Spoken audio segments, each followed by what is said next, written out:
नमस्कार मित्रांनो, आजचा आपला व्हिडिओ आहे की सध्या आपली महाराष्ट्राची सरकार नक्की कोणती भूमिका निभावते, कोणती भूमिका राबवते, आपण त्या गोष्टीवरून बोलणार आहोत। आत्तामध्ये इलेक्शन झाले।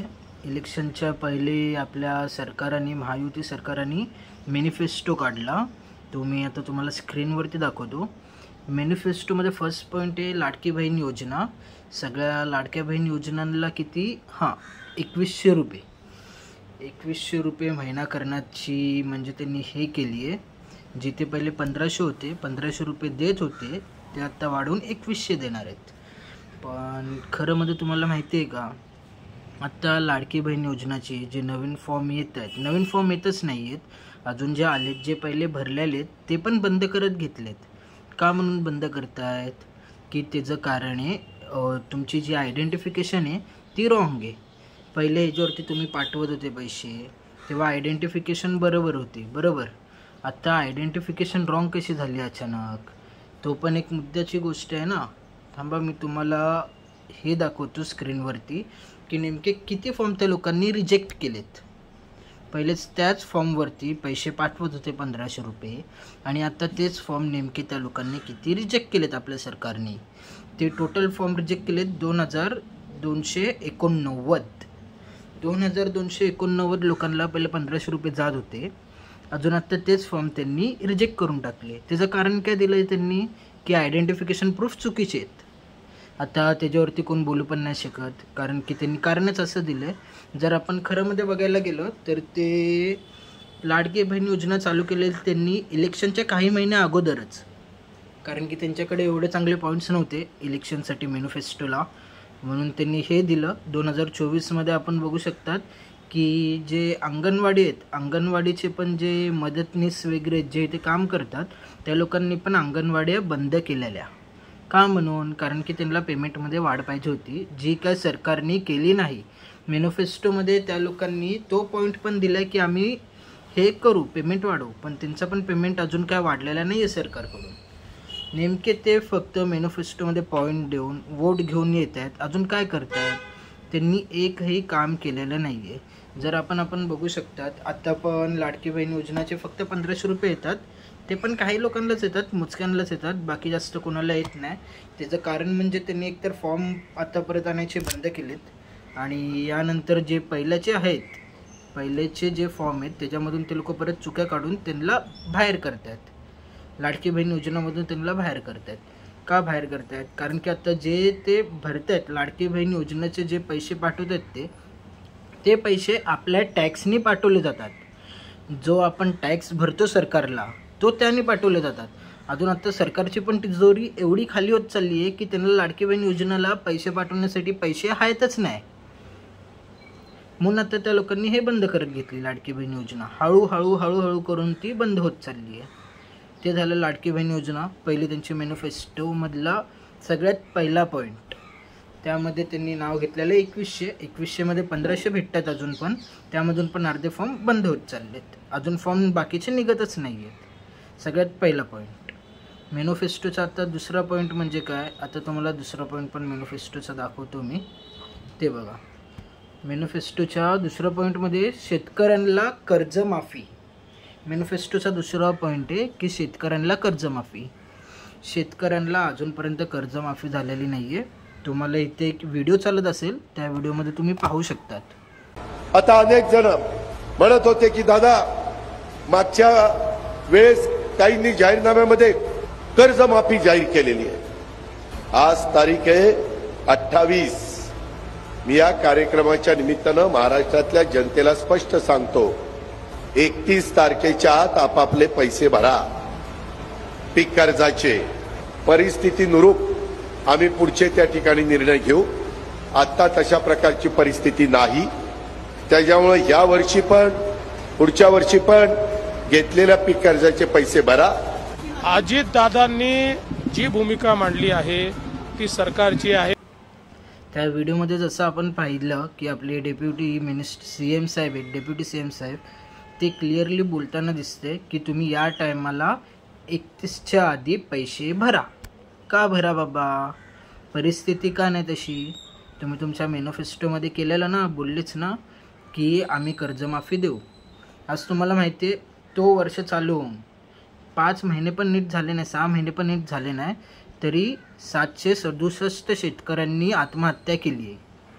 का केली आहे? अर्ध्याच्या वर शेतकऱ्यांनी आत्महत्या केली. त्याचं सगळ्यात महत्त्वाचं कारण म्हणजे त्यांना जे कर्ज घेतलं ते फेडता आलं नाही.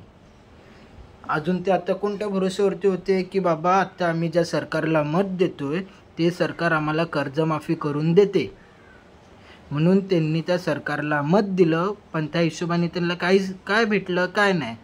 आपल्या डेप्युटी CM साहेबांचं भाषण येतं, त्याच्यामध्ये ते बोलतात जेवढ्यात लवकर होईल तेवढ्यात लवकर कर्ज करा, कर्जमाफी होणार नाही. ती त्यांची क्लिअर लँग्वेज. आता त्यामध्ये तुम्ही पण काय नाही करू शकत, आपण पण काय नाही करू शकत, कारण की जे करायचं होतं ते सरकारने आपल्याकडून वोट घेऊन केलं. आपण लोकांनी त्यांना वोट दिलं, त्याला जिंकवून दिलं त्या लोकांना, पण त्यांनी काय केलं आपल्यासाठी? काय नाही केले. आपल्यासाठी त्यांनी 1 रुपयाची पण अजून नीट सरकारने मदत नाही केली आहे. कारण की जे कर्जमाफी महत्त्वाची गोष्ट होती. आज आपला भारत देश एक कृषीप्रधान देश आहे, जिथे सगळ्यात जास्त शेती होते. अजून तुम्हाला एक गोष्ट माहिती नसेल, शेतकऱ्यांच्या आत्महत्यामध्ये आपला महाराष्ट्र राज्य पहिल्या नंबरवरती आहे. सगळ्यात जास्त आत्महत्या आपल्या महाराष्ट्रामध्ये होते. विचार करा, वर्षाला 6 महिने पण नीट झाले नाही, अजून 767 शेतकऱ्यांनी आत्महत्या केली. का केली सगळ्यात जास्त यांनी? कारण की त्यांना कर्ज फेडताच आलं नाही ना हो. त्यांना कर्ज फेडता आलं नाही. अजून मध्ये आत्ता एवढा जोरजोरात पाऊस पडला, धोधो पाऊस पडला, त्यामध्ये कितीतरी शेतकऱ्यांचं पीक वाया गेलं, कितीतरी घरं कोसळली. आत्ता तुम्ही रायगड साईडला बघू शकतात, पालघर साईडला पण बघू शकतात. त्यामध्ये शेतकऱ्यांसाठी अजून जे हानी झाली आहे, ज्यामध्ये लोकांचे घरं वाहून गेलेत, अजून जे डोंगरावरती राहत होते त्यांचे छोटे छोटे आपण बोलू शकतात घर त्यांनी बांधून ठेवलेले ते वाहून गेले. त्या लोकांसाठी सरकारने अजून पण 1 रुपयाची मदत केली नाही ना. कोण सरकारचं इथे जाऊन व्हिजिट करून आलं आहे? कोणी इथे जाऊन बघितलं पण नाही नक्की अजून हाल काय चालू आहेत त्यांचे, काय चालू आहे, कसं चालू आहे, काहीच नाही. त्यांना फक्त शाळेमध्ये ठेवलं गेलं, इथून ते परत आता त्यांना इथे पाठवलं आहे. सरकार नेमकी कशामध्ये आपली भूमिका मांडते? आपली सरकार काहीच करत नाही, ती फक्त गुजरातीच्या बोलबाल्यावरती चालू आहे. अजून ते 2 गुजराती कोण ते आपल्याला चांगलंच माहिती आहे. कारण की आपण बघू शकता 2022मध्ये आपले 4 महत्त्वाचे प्रोजेक्ट, किती 4 महत्त्वाचे प्रोजेक्ट ते गुजरातला गेलेत. आपण बघू आता ते प्रोजेक्ट कोणते आहेत. आपण बघू शकता सगळ्यात पहिला प्रोजेक्ट आपल्या महाराष्ट्राचा आहे की टाटा एअरबस प्रोजेक्ट. जो टाटा एअरबस प्रोजेक्ट आहे तो नागपूरसाठी बनवलेला, म्हणजे नागपूरमध्ये तो बनणार होता, तो वडोदराला शिफ्ट केला गेला. 3000 कोटीचं ते प्रोजेक्टचा आपल्या महाराष्ट्राला फायदा होता. तो सगळा गेला गुजरातला. कुठे? गिफ्ट सिटीला आहे, जे अहमदाबाद वडोदरामध्ये आहे गिफ्ट सिटी, तिला तो प्रोजेक्ट गेला. बल ट्रक पार्क आहे, एक मेडिकल डिव्हाइस पार्क आहे, असे 2 पार्क आपल्या महाराष्ट्रामध्ये बनणार होते, ते शिफ्ट केले गुजरातला. ते बनणार होते औरंगाबादमध्ये, म्हणजे आत्ताचं आपलं छत्रपती संभाजीनगर, तिथे ते 2 प्रोजेक्ट बनणार होते, ते पण त्यांनी शिफ्ट केले गुजरातला. ह्याच्यानंतर सेमीकंडक्टर प्रोजेक्ट आपल्या इथे बनणार होता. त्या प्रोजेक्टचं वर्थ होतं 1.54 लाख करोड्स. किती? 1.54 लाख करोड त्या प्रोजेक्टची वर्थ होती. ती पण कुठे गेली? गिफ्ट सिटीला आपल्या महाराष्ट्र सरकारने गिफ्ट दिली. आपली सरकार का म्हणून त्यांना गिफ्ट देते? कारण की BJP जी महाराष्ट्रामध्ये, गुजरातमध्ये BJPचे मेन लीडर आहेत ते आपले मोदीजी आहेत. आता मोदीजींना त्यांना खुश करायचं आहे. परत शिंदे साहेबांना त्या टायमाला मुख्यमंत्री राहायचंच होतं, म्हणून त्यांनी ते ॲज अ गिफ्ट म्हणून गिफ्ट सिटीला देऊन टाकले असतील. आपण काय बोलू नाही शकत त्यावरती, कारण की आपण बोलायला गेलो तर आपलाच आवाज दाबला जातो. जे कुणाल कामऱ्यासोबत पण झालेलं आपण बघू शकतात. ते 3 महत्त्वाचे प्रोजेक्ट होते. ह्याच्यानंतर एक चौथा सगळ्यात महत्त्वाचा प्रोजेक्ट म्हणजे मुंबई इकॉनॉमिक्स. तो प्रोजेक्ट आपल्या मुंबई इकॉनॉमिक्सचा होता, कारण की आपली मुंबई आहे ती फायनान्स कॅपिटल आहे, इकॉनॉमिक कॅपिटल आहे इंडियाची. अजून तो प्रोजेक्ट आपल्या मुंबईलाच मिळाला पाहिजे होता, पण तो कुठे गेला? गिफ्ट सिटीला तो ट्रान्सफर केला. का म्हणून ट्रान्सफर केला? परत त्याचं कारण फक्त गव्हर्नमेंटला माहिती असू शकतं. अजून ते आपल्या महाराष्ट्र गव्हर्नमेंटने त्याचं कारण पण आपल्या जनतेला सांगावं की 2022मधला तो इकॉनॉमिक प्रोजेक्ट जो मुंबईचा होता, कारण की मुंबई भारताची इकॉनॉमिक कॅपिटल आहे, तो प्रोजेक्ट का म्हणून त्यांनी ट्रान्सफर केला गुजरातला. गिफ्ट सिटीला सगळे आपले मोठे मोठे प्रोजेक्ट गिफ्ट म्हणून देत चाललेत. का म्हणून देत चाललेत? आता अजून एक महत्त्वाचा मुद्दा, तो म्हणजे मार्चला 2025मध्ये आपण बघू शकतो की औरंगजेबच्या कबरीचा त्यांनी कॉन्ट्रोवर्सीमध्ये काढली की औरंगजेबची कबर काढायला पाहिजे, हे करायला पाहिजे, ते करायला पाहिजे. बाबा ते तुमच्या हातात आहे ना. तुम्ही पाहिजे तर तुम्ही काढू शकतात, तुम्ही पाहिजे तर तुम्ही ठेवू शकतात, ते सगळं तुमच्या हातात आहे. मग आपली स्टेट गव्हर्नमेंट कोणाच्या परमिशनसाठी थांबली आहे? सेंट्रलची पण गव्हर्नमेंट तीच आहे ना. मग त्यांना एक कॉल करायची पण गरज नाही. जर सेंट्रल गव्हर्नमेंट पण बोलते त्या टॉपिकवरती, कॉन्ट्रोवर्सी सेंट्रलमध्ये पण चालू आहे, तर मग ते डायरेक्ट इथे कॉल करून करू नाही शकत, ते कबर काढू नाही शकत? काढू शकतात ना. एका रात्रीमध्ये ते काढू शकतात. जर एका रात्रीमध्ये सिटीचं नाव औरंगाबाद ते छत्रपती संभाजीनगर बदलू शकतं, तर मग एका रात्रीमध्ये ती कबर का नाही काढू शकत? इझिली काढू शकतात ना. सरकार पण त्यांचं, आपल्या राज्यामध्ये पण सरकार त्यांचं आहे, सेंट्रलमध्ये पण सरकार त्यांचंच आहे. मग ते लोक कोणाला विचारत आहेत नेमकं? ते लोक विचारत आहेत की त्या लोकांनी कोणतं तरी मध्ये गेम खेळला आहे ते कॉन्ट्रोवर्सीच्या नावाखाली. कारण की त्या लोकांना माहिती आहे हिंदू मुस्लिम एकदा करून दिलं, लोक त्यामध्ये भांडणार, मीडियाला त्याच्यामध्ये सगळ्यात जास्त TRP भेटणार, बाकीचे न्यूज चालवून मीडिया पण त्याच न्यूज चालवणार, आपली लोक तेच बघत बसणार. त्याच्या आतमध्ये त्यांना जे खेळता येईल त्यांनी खेळून घेतलं. त्यांनी काय खेळलं नेमकी ते आपण बोलू. रिलायन्स इंडस्ट्रीनी, जी मुकेश अंबानीची इंडस्ट्री आहे, त्या लोकांनी 5286 एकर जमीन नवी मुंबई एअरपोर्टच्या बाजूला घेतली. ती प्रॉपर्टी घेतली. कितीला घेतली आपण ते पण बघू. 2200 कोटीला ती प्रॉपर्टी घेतली गेली. जर आत्ता एअरपोर्टच्या बाजूला एवढी मोठी इन्व्हेस्टमेंट होते नवी मुंबईमध्ये, ते एकदम सहज आहे का होते? ते सगळे प्रॉपर्टी प्रायव्हेट इंडस्ट्री काच घेत आहेत? सगळ्यात मोठा मुद्दा, प्रायव्हेट इंडस्ट्री एवढी मोठी प्रॉपर्टी का म्हणून घेते? 5286 एकर तेवढी प्रॉपर्टी आज रिलायन्स इंडस्ट्रीने घेतली. त्याच्यासाठी स्पेसिफिक रिपोर्ट्स पण नाही आहेत, डिटेलिंग पण नाही की त्यांनी का म्हणून ती प्रॉपर्टी घेतली आहे. आता त्याच्यासाठी आपण अझ्युम्शन काय करू शकतो? एअरपोर्ट बेस आहे, त्यांनी इथे काय कामं केली काय, म्हणजे त्या प्रायव्हेटायझेशन केलं आहे, इथे त्यांनी आता प्रायव्हेट कंपनी उभी केली, नाहीतर मग रोड वगैरे बांधले, तर एकदम एक्झॅक्टली सगळ्यात जास्त टोल ते वसूल करणार. परत अंबानीला फायदा.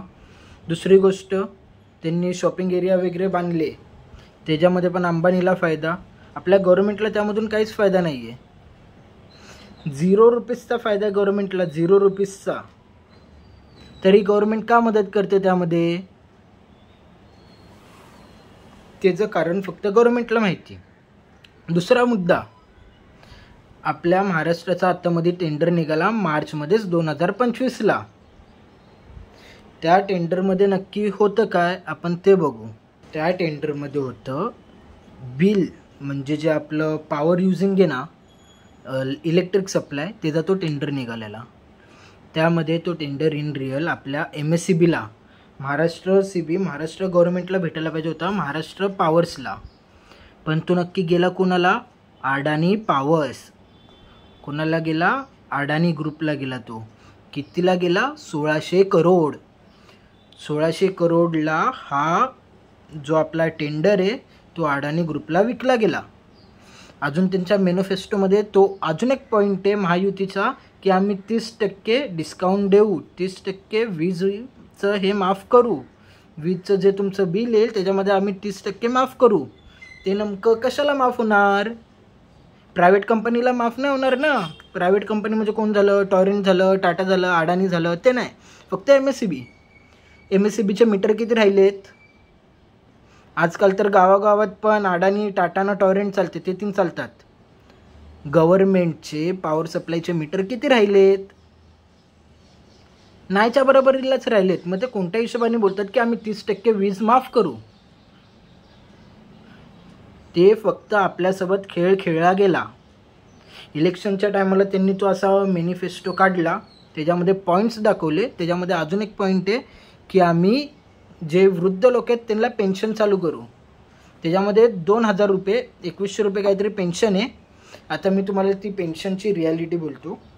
ती पेन्शनचं नाव आहे आपलं श्रावण बाळ योजना. जून 2025 चालू झाली.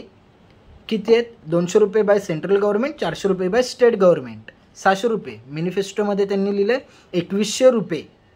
त्याची तुम्हाला एलिजिबिलिटी पण बोलतो. 65 इयर्स त्यांचं वय असायला पाहिजे, जे पण असतील ते अप्लाय करायचं असेल तर.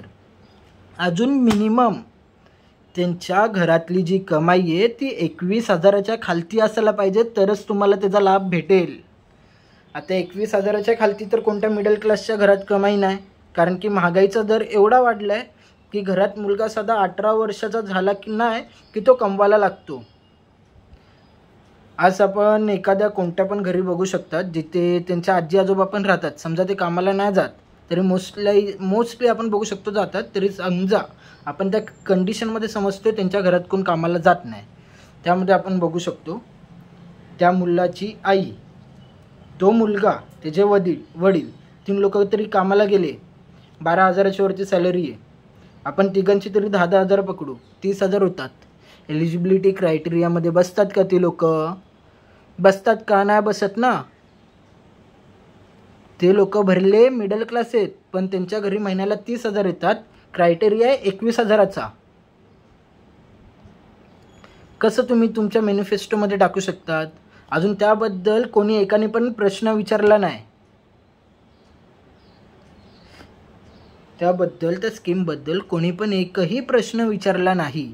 का नाही विचारला बाबा?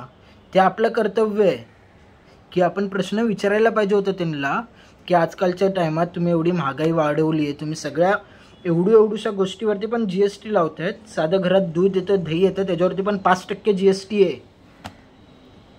मग शेवटी मिडल क्लास माणूस कामाला नाही जाणार तर घरी बसून राहणार का? जाईलच ना. त्याच्या घरातून 3 जण कामाला जात आहेत, तिघांना 10,000 पेमेंट आहे. तो मिडल क्लास आहे, तिघांचं पेमेंट वापरून पण त्याच्या हातात महिन्याच्या शेवटीला फक्त 2 ते 3,000च राहतात. त्याच्यामध्ये तो त्यांच्या औषधं करणार की काय करणार? सगळ्यात मोठा पॉईंट, काय करणार? अजून त्यामध्ये तुम्ही बोलतात 21,000च्या खालीच असायला पाहिजे. 21,000च्या वरती असल्यावरती तुम्ही त्या क्रायटेरियामध्ये बसत नाही. कसं बसत नाही? ते लोक टॅक्स नाही भरत तुम्हाला. सगळ्यात जास्त टॅक्स तुम्हाला मिडल क्लास भरतो.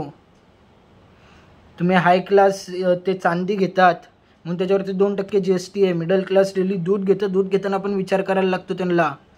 आज साधं तुम्ही खुल्लं दूध घ्यायला गेलं ना, 90वरती 1 लिटर दूध आहे. 90 रुपयाला 1 लिटर दूध आहे. इन्फ्लेशन पण एवढं वाढत नाही कधी. आता इन्फ्लेशनचा मुद्दा आहे तो आपण नेक्स्ट व्हिडिओमध्ये कवर करू. जेव्हा सेंट्रलचा टॉपिक येईल तेव्हा मी फायनान्स हा एक वेगळा टॉपिकच बनवून, कारण की फायनान्स एक अशी गोष्ट आहे ना त्याच्यामध्ये तुम्हाला GST कशी लागू होते, कोणत्या गोष्टीवरती लागू होते. अजून नेमकं तुम्हाला 12 लाखाचा पॅकेज आहे तर तुम्हाला GST नाही लागणार का? ते सगळे मी तुम्हाला ते पॉईंट्स पण क्लिअर करेन. नेमकी गव्हर्नमेंट आपल्याला फसवते कशी. ह्याच्यानंतरचा आपला शेवटचा पॉईंट तो म्हणजे आत्ताच्या टायमात ते सगळे बोलत होते की बाबा मराठी भाषाचं हे चालू होतं, तुम्ही तुमच्या मुलांना इंग्लिश मिडियममध्ये का म्हणून टाकतात, मराठी मीडियममध्ये का म्हणून नाही टाकत. आता साहेब मी तुम्हाला बोलतो, तुमची सरकार आली 2014पासून. 2014 ते 2025 त्या रोजी तुम्हाला माहिती आहे एवढ्या कालावधीमध्ये कमीत कमी नाही एकूण 100 मराठी शाळा बंद झाल्यात महाराष्ट्राच्या. जे सरकारी मराठी शाळा आहेत ते 100 शाळा बंद झाल्यात. हळूहळू करून अजून किती बंद होतील? मग शेवटी पालकांना पण एक भाग आहे, त्यांना त्यांच्या मुलांना शिकवायचं ते इंग्लिश मिडियममध्ये शिकवतील ना. तुम्ही गुजराती शाळा बंद नाही करत, तेलुगू शाळा, तमिळ शाळा बंद नाही करत. तुम्ही का म्हणून मराठी शाळाच बंद केली? आपल्या राज्यामध्ये तुम्ही त्या विविध प्रकारच्या शाळा, हे गव्हर्नमेंट शाळा, ते पण प्रायव्हेट नाही, गव्हर्नमेंट शाळा चालू केल्यात. गुजराती, तमिळ, तेलुगू ते 3 शाळा चालू करायची गरज काय आहे? गुजरातमध्ये आहे मराठी शाळा, तमिळनाडूमध्ये आहे, तेलुगूमध्ये आहे, म्हणजे आपल्या चेन्नई राज्यात हैदराबादमध्ये आहे का? नाही ना. मग आपल्या इथे का म्हणून आपण चालू करायची? जर आपण बघितलं गेलं त्याच्यानंतरचा अजून एक, मी तोच खरं शेवटचा मुद्दा करणार होतो, पण मी एक मुद्दा वाढवला कारण की तो मला वाटतं तो पण एक महत्त्वाचा मुद्दा आहे. जर आपण गुजरातमध्ये आपल्या बाईकला नंबर प्लेट लावतो तर मग त्या नंबर प्लेटची किंमत GST जोडून 500 ते 700 रुपयेमध्ये होते. अजून तेच जर आपण महाराष्ट्रामध्ये लावतो तर मग त्याची किंमत GST जोडून 1200 ते 1600च्या मध्ये होते. का म्हणून महाराष्ट्रामध्ये एवढं महाग? आपण जर सेंट्रलला एवढं टॅक्स देतोय तर मग आपल्याला इन रिटर्न काय भेटतंय? काहीच नाही, नाहीच्या बरोबरीलाच भेटत आहे आपल्याला. मी तुम्हाला एक चॅट शेअर करतोय. त्या चार्टमध्ये आपण बघू शकतात, जर आपण 100 रुपयाच्या हिशोबाने डायरेक्ट टॅक्स सेंट्रलला पे करतोय, सेंट्रल गव्हर्नमेंटला, तर त्या हिशोबाने आपल्याला फक्त 7.7% भेटत आहेत आपल्या राज्याला. आपल्याच राज्याला एवढा कमी टॅक्स म्हणून का भेटतोय? आपली गव्हर्नमेंट त्याच्यावरती काय बोलू का नाही शकत आहे? आपली गव्हर्नमेंट काहीच एक शब्द पण त्याच्यावरती बोलायला तयार नाही.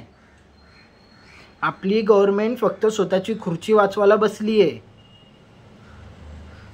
आपण बघतायत की सगळ्यात कमी टॅक्स आपल्याला भेटतोय, अजून सगळ्यात जास्त टॅक्स आपण देतोय. त्यामध्ये नुकसान फक्त आपल्या राज्याचं आहे. आपल्या राज्याची तिजोरी कमी होते, आपल्या राज्याची सगळी गोष्ट कमी होतात. जो समृद्धी महामार्ग बांधला त्याचे मी तुम्हाला क्लिप शेअर करते, फोटो दाखवतोय, ते फोटो बघा तुम्ही. एक क्लिप आहे ती बघू शकतात. तो समृद्धी महामार्ग त्यांनी बांधला. कितीचा बांधला बाबा? 5500 कोटीचा काहीतरी बांधला ना तुम्ही तो समृद्धी महामार्ग. त्याची हालत अशी का झाली? 2022मध्ये फर्स्ट लेन ओपनिंग झालेली तुमची. मग ह्याच्यानंतर तो समृद्धी महामार्ग तो काय असायला पाहिजे, कसा असायला पाहिजे? या तुम्ही म्हणजे तुम्ही जे वापरलेत, तुम्ही जे मटेरियल वापरलेत, ते मटेरियल कोणते वापरलेत? काहीच नाही वापरलं. म्हणजे तुम्ही जे वापरलं ते थर्ड क्लास मटेरियल वापरलं, म्हणून आज खड्डे पडायला लागलेत, पाणी भरायला लागलंय. तो समृद्धी महामार्ग नसून समुद्र महामार्ग वाटतोय. अजून समुद्रावरून लक्षात आलं, काल वारी झाली. वारीमध्ये चंद्रभागा नदी आपल्या पंढरपुरात. आपण ती नदीची मी तुम्हाला फोटो दाखवतो. त्या लोकांना, त्या सरकारला, ते सेंट्रल पोल्युशन बोर्ड आहे, त्यांना गणपतीच्या मूर्त्या दिसतात. पण तुमची एक जबाबदारी आहे नदी साफ करणं, ते तुमच्याकडून होत नाही.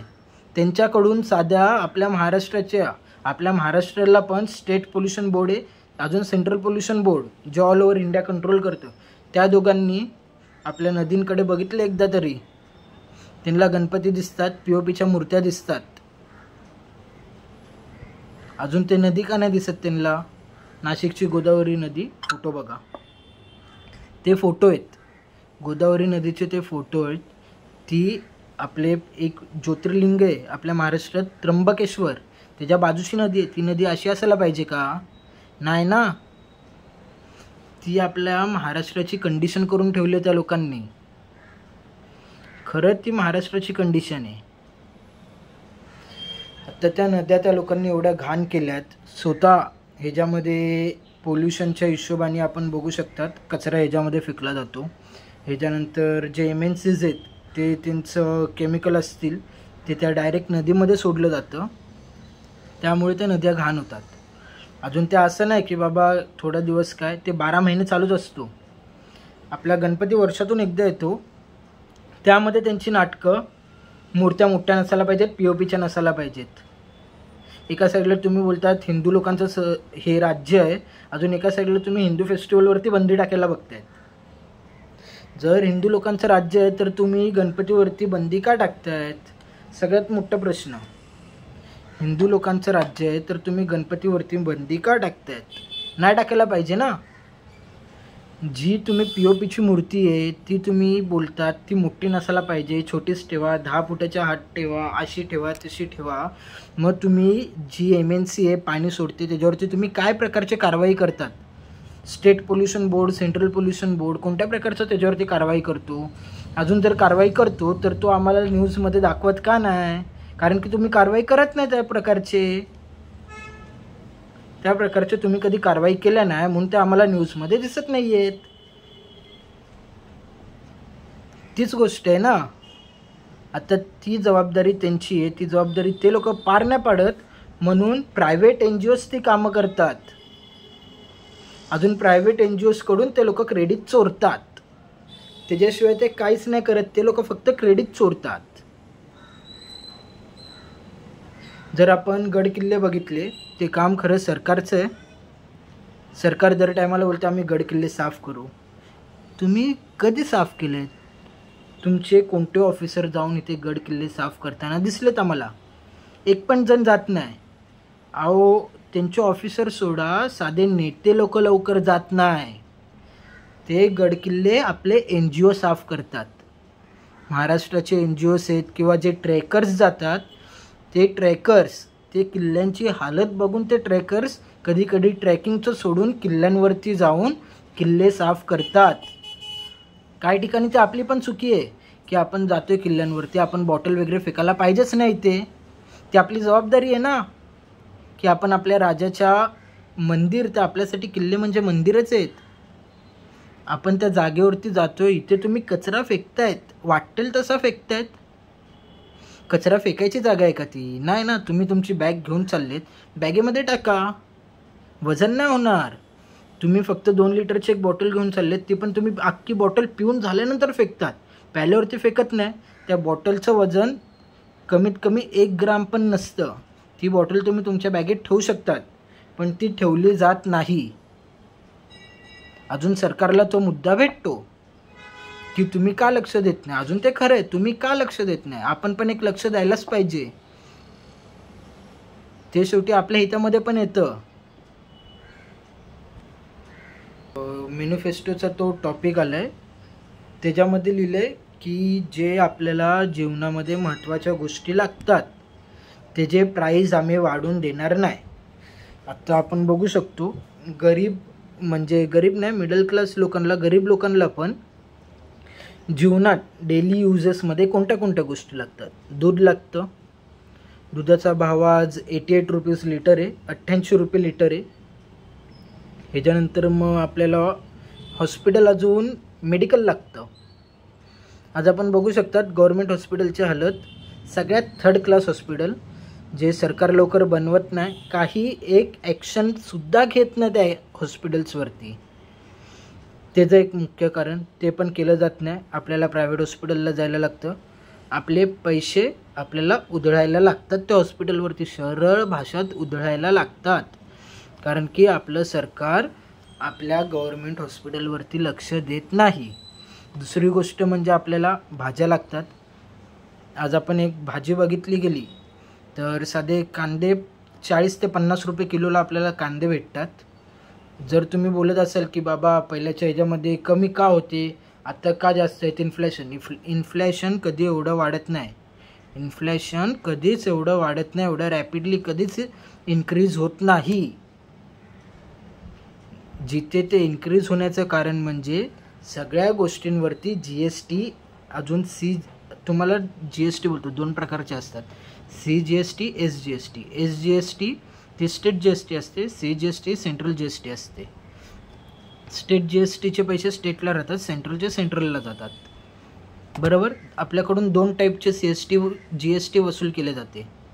2 टाईपचे GST आपल्याकडून घेतली जाते. त्या हिशोबाने आपल्याला एक टाईपची सुद्धा फॅसिलिटी भेटत नाही. आपल्याला एक टाईपची पण फॅसिलिटी प्रोव्हाइड केली जात नाही सरकारकडून. आज आपण पाणी बघितलं, घरात सकाळ सकाळ पाणी येतं ना, एवढं घाण पाणी येतं ना, ते पिण्याचं ते पाणी म्हणजे आपण प्यायला वापरतो ते, तुम्ही पाण्याचा रंग बघाल तर तुम्हाला ते गटारीच्या पाणीसारखं वाटेल.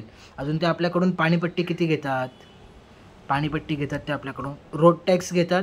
रोड टॅक्सच्या नावाखाली त्यांच्या रोडमध्ये फक्त आपल्याला खड्डे मिळतात, खड्डे भेटतात, खड्डे मिळतात. आपल्याकडून टोल वसूलला जातो. आजकाल तर मला टोलच्या रस्त्यावरती पण जाताना खड्डे दिसतात. टोलवाले पण काम नाही करत. साधं तुम्ही पडगा ते शहापूर जाल ना, रस्ता तो थोडा चांगला आहे, बाकीचा एवढा खराब रस्ता आहे ना तो, तुम्ही येताना अक्षरशः तुमची कंबर मोडेल. पडगा ते शहापूर कधी ट्रॅव्हल करून बघा, भिवंडीच्या इथून ट्रॅव्हल करा, तुम्हाला इकडचा रस्ता समजेल. मग ते सरकार आपल्याकडून रोड टॅक्स घेतं, त्याचं काय करतं सरकार? काहीच नाही करत. आपण प्रश्न विचारलं तर सरकार काय करतं? हिंदू मुस्लिम करवतं. आपण प्रश्न विचारला तर सरकार काय बोलतं? राम मंदिर बनवलं. आपण प्रश्न विचारला तर सरकार काय बोलतं की आत्ता आपले मोदी साहेब बाहेर गेलेत, ॲब्रॉडला गेलेत, देशासाठी गेलेत. ते मी तुम्हाला नेक्स्ट व्हिडिओमध्ये सांगेन. आपल्या मोदी साहेबांनी पण नेमकं काय केलं आहे, बाहेर जाऊन ॲब्रॉड जाऊन आपलं देश किती विश्वगुरू झालं आहे ते पण मी तुम्हाला सांगतो. पर्यंत जय हिंद, जय महाराष्ट्र.